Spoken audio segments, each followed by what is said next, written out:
Kanalıma hoş geldiniz.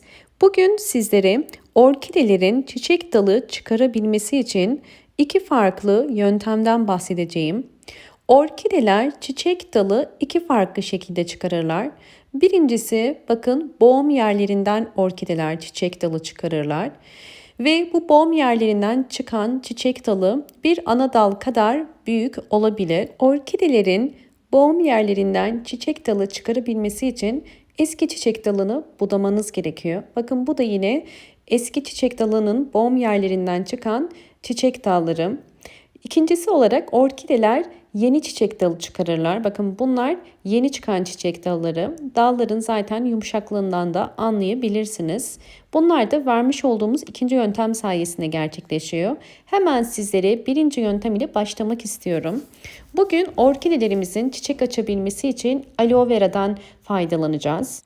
Aloe vera yaprakları jel dolu ve bu jel özellikle orkidelerin çiçek açması için çok faydalı.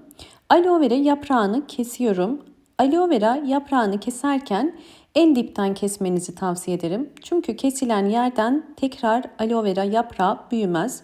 Bakın gördüğünüz üzere yaprağın içi jel dolu fakat içerisinde bir sarı su var. Bakın bu sarı suyun gitmesi gerekiyor. Bunun için bu şekilde peçeteyi üzerine koyup bekleyebilirsiniz.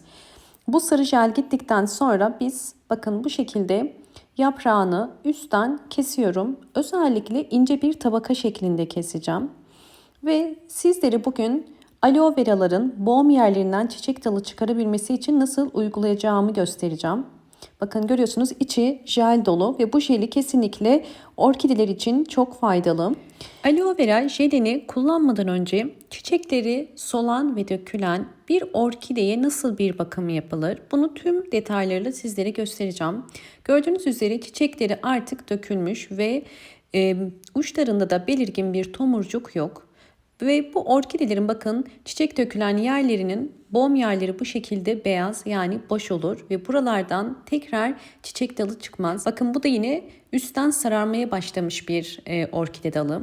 Bu tarz durumlarda hemen budama yapmanız gerekiyor. Yoksa bütün dal sararabilir. Evet bakın bir bıçak ile dolu boğum ile boş boğum arasından tek hamlede kestim. Keskin bir bıçak kullanmanız önemli. Yine bakın bunlar boş boğumlar. Sadece dolu boğumları bırakıyoruz. Çünkü her bir boğum bizim için yeni bir çiçek dalı demek. Dolu boğumları kesinlikle boşuna kesmeyin. Yine aynı şekilde kesiyorum. Bakın görüyorsunuz ezmeden kesmeye çalışıyorum. Ve bu da sararan, üzerinde çiçek olsa bile eğer dal sararmaya başlıyorsa mutlaka bu çiçek dalını budama yapmanız gerekiyor. Ben her zaman bekletmeden budama yapmaya çalışıyorum. Evet yine bu şekilde kesiyorum bakın. Gördüğünüz üzere şu anda yan dalları budadık ve bu yan dallardan da tekrardan yeni çiçek dalı çıkacak. Evet şimdi orkideyi bu şekilde budadıktan sonra aloe vera jelini birinci yöntemde nasıl kullanacağımı göstereceğim. Her bir boğum için yeni çiçek dalının çıkarabilmesi için bu boğumların yumuşak ve nemli olması gerekiyor. Bu yüzden sizlere tavsiyem haftada bir bu şekilde aloe vera jelini bu orkide boğum yerlerine sürebilirsiniz. Bu yöntem orkidenin özellikle boğum yeri içerisindeki filizlerin hızlı bir şekilde büyümesine ve yeni çiçek dalı çıkarmasına yardımcı olacak. Bu şekilde sadece boğum yerlerine de sürebilirsiniz. Bu yöntemi haftada bir kere yapmanız yeterli. Haftada bir kere bu şekilde sürebilirsiniz. Bakın aşağı boğumlara da sürüyorum. Çünkü aşağı boğumlardan da yeni çiçek dalı çıkma ihtimali var. İkinci olarak isterseniz aloe vera yaprağını bakın küçük dilimlere ayırabilirsiniz. Bu yöntemde daha kolay. Sadece bakın bu şekilde kestiğiniz küçük bir aloe vera yaprağını direkt boğumun üzerine koyuyoruz ve bu boğumun üzerinde bu şekilde bekleyecek ve üzerinde kurumasını bekleyebilirsiniz. Kuruyuncaya kadar aloe vera yaprağı bu şekilde dalın üzerinde kalabilir. Hiçbir sakıncası yok. Kuruduktan sonra zaten kabuk şeklinde olur ve bunu kaldırabilirsiniz. Böylelikle boğum yeri sürekli nemli kalarak buradaki filizlerin hızlı bir şekilde çıkmasını kolaylaştıracak. Özellikle Yan dal çiçek dallarında kestiğiniz boğumun altından daha sık çiçek dalı çıkar. Çiçek dalı çoğunlukla üst boğumlardan çıkar. Yani orkide yaprağına doğru aşağı doğru olan boğumlardan çok fazla çiçek dalı çıkmaz.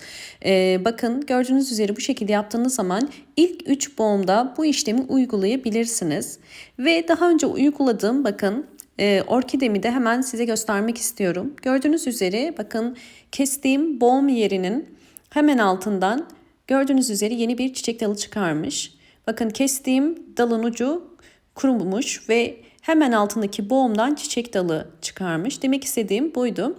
Yani ilk boğumdan genelde çiçek dalı çıkar. Bu yöntem gerçekten orkideler için çok faydalı. Sizlere de tavsiye ederim. Ve sizlere özellikle bakın diğer orkidelerimi de göstermek istiyorum.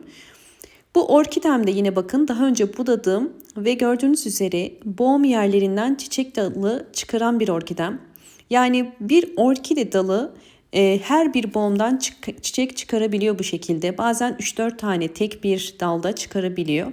Bu yüzden budamayı doğru yapmanız çok önemli. Bakın burada da yine gördüğünüz üzere tamamıyla boğum yerlerinden çıkan çiçek dalları ve şu anda 2 dalı var ama üzerinde 5-6 tane çiçek dalı var. Yani burada doğru bakım yapmanızın sonucu olarak bakın bu şekilde bol bol çiçek açabiliyor. Bu orkidem de yine daha önce budamış olduğum bir orkidemdi ve artık tomurcukları büyümeye başladı. Bakın kestiğim yerleri görüyorsunuz. Aslında ikinci kesilen çiçek dalından tekrardan çiçek dalı çıkarıyor. Bakın şöyle yakından da gösteriyorum. Böylelikle orkidelerimiz tüm kış boyunca bol bol çiçekli olabiliyor. Yani bir orkide sadece bir tane çiçek dalı çıkarmaz. Bazen 7-8 tane çiçek dalı çıkarabiliyor bu anlattığım yöntemler ile. Sizler de mutlaka budama işlemine ve aloe vera'ya dikkat edin. Hemen sizler için ikinci yönteme geçmek istiyorum. Eğer orkidenizin hiç çiçek dalı yoksa nasıl çiçek çıkarabilir? Bu yöntemi de göstermek istiyorum. Biliyorsunuz ki aloe vera jelinin içerisinde özellikle A, C, E vitaminleri, potasyum, kalsiyum, magnezyum, çinko ve birçok vitamin var. Ve bunlar insanlara faydalı olduğu gibi çiçeklere de inanılmaz faydalı. Bu şekilde dilimlediğim aloe veralarımı şimdi bir robotun içerisine koyuyorum. Sizler isterseniz blenderdan da geçirebilirsiniz. Üzerine de bir su bardağı arıtma suyu koydum. Daha kolay çekilebilmesi için su koyuyorum. Kapağını kapatıp iyice püre haline gelinceye kadar çekeceğim. Bu arada videomu buraya kadar izlediyseniz ve beğendiyseniz bana destek olmak için hemen beğen tuşuna basıp kanalıma da abone olursanız ve videomu çevrenizde de paylaşırsanız çok mutlu olurum. Burada dikkat etmeniz gereken aloe verayı mutlaka süzmeniz gerekiyor. Herhangi bir sıvı bitki besinini orkidelerinize kullandığınız zaman direkt kullanmayın. İçerisindeki püre eğer köklere yapışırsa küflenip orkide köklerinin çürümesine sebep olur. Bu yüzden yaptığınız bütün gübrelerde bu şekilde süzün ve posasını ayırıp sadece suyunu verin orkidelerinize ya da diğer çiçeklerinize. Bakın bu gördüğünüz posa ve bitki köküne yapışmaması gerekiyor. Evet, bunun yoğun bir kıvam olduğu için 1 litre su ile bunu açıyoruz. 1 litre suyun içerisine 1 su bardağı aloe vera koydum. Sıvı bitki besinini nasıl verebileceğimizi göstereceğim. Özellikle sıvı bitki besinlerini orkidelere en fazla 5 yemek kaşığı verin. Ben göz kararı koyuyorum. Ama sizler ölçü olarak 5 yemek kaşığı kadar vermeniz idealdir. Bu tarz sıvı bitki besinlerini asla çok fazla vermeyin. Ve bu tarz sıvı bitki besinlerinin en sık aralığı 20 günde bir olmalı. Mutlaka 20 günde bir orkidelerinizin bir gübreye ihtiyacı vardır. Bunu tabii evde kendiniz benim yaptığım gibi sıvı bitki besinleri ile yapıp verebilirsiniz ve sürekli bunu değiştirebilirsiniz.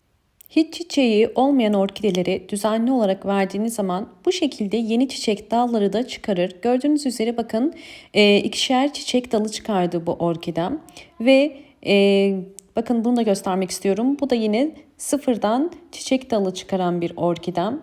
yine şu anda bakın ikişer tane çiçek dalı çıkardı. Bu anlattığım püf noktalara dikkat ederseniz orkideleriniz bol bol yeni çiçek dalı çıkaracaktır. Umarım bu videom sizler için faydalı olmuştur. Videomu buraya kadar izleyip beğendiyseniz hemen beğen tuşuna basıp kanalıma da abone değilseniz eğer bana destek olmak için abone olabilirsiniz. Hoşça kalın, sağlıkla kalın.